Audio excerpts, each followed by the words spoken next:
Ankafaliana ny arabakanao any tokatrano manaraka ny televizionna malagasy amin'ity faharoa folon'ny volana Novembre 17 sy 2020 ity.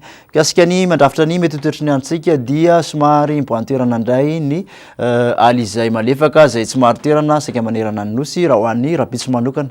Zany hoe kasika ny toetrany andro zany raha hoan'ny rapitso maraina de somary ahitana orana amin'ny faritra atsinanana, atsimatsinanana sy vadivady fivinana iny.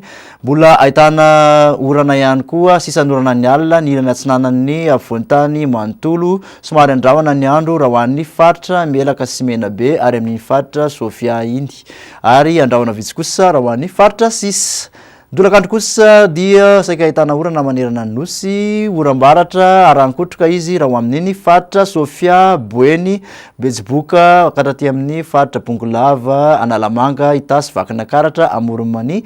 Ahitana orana ihany koa ny ilany atsinanana manontolo, Mahazany aloatra mangoro, hatraty amin'ny faritra Melaky sy ny faritra Menabe. Somary andrahona kosa ny andro raha ho an'ny faritra Sava ary andrahona vitsy raha ho an'ny faritra Sisa. Ny maripana voavinavinina ambany indrindra moa dia 12 degré Celsius Vakinakaratra, manodidina ny 12 ka hatramin'ny 12 raha ho an'ny faritra ampovoantany ary mihoatra ny 120 kosa ho an'ny morontsiraka rehetrarehetra.